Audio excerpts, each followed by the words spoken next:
est la posture assise de méditation de la religion du bouddhisme. Elle est à ta portée!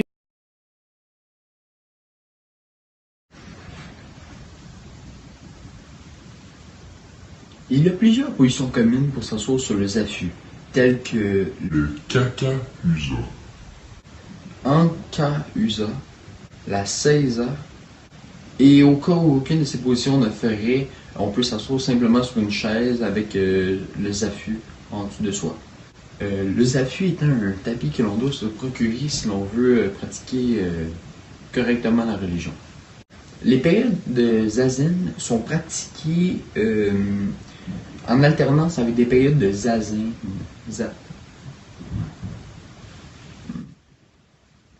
Les périodes de zazen sont pratiquées en alternance avec des périodes de kimhin, qui celui-ci s'effectue à une vitesse rapide. En fait, il s'agit juste de s'asseoir, puis d'observer les phénomènes qui arrivent. Avant et après la séance assis sur le zafu, on effectue un gas-ho. C'est un salut à main jointe en s'inclinant devant son zafu.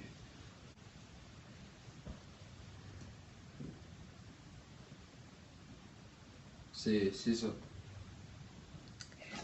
Vous vous demandez sûrement où les zazen étaient pratiqués et quand les bouddhistes les font. Et j'ai la réponse à cette question. Le zazen est pratiqué par les bouddhistes une fois par jour, en moyenne de 30 à 50 minutes. Certains vont même jusqu'à en faire des quelques heures. On appelle ça du zazenkai. Et il y en a qui le font, ils vont même beaucoup plus loin. Et ils passent 10 heures par jour. Puis on parle de Sesshin. S-E-S-S-H-I-N.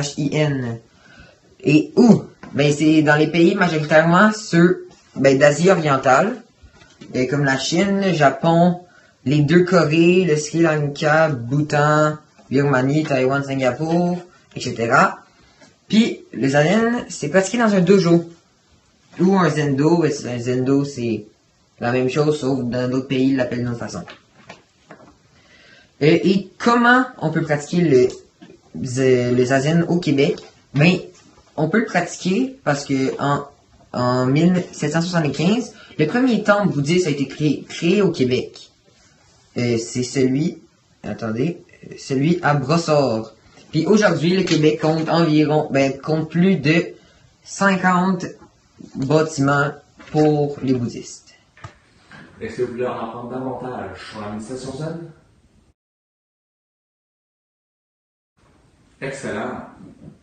La méditation zen régulière sert principalement à relaxer et oublier les problèmes de notre vie pour consacrer toute notre concentration sur notre posture pour arriver à purifier notre esprit et à nous faire comprendre et maîtriser l'espace et le temps qui nous entoure. Aussi, elle sert à ouvrir notre esprit aux enseignements du Bouddha. Cette façon de méditer est assez importante, sinon très importante, pour les bouddhistes pratiquants.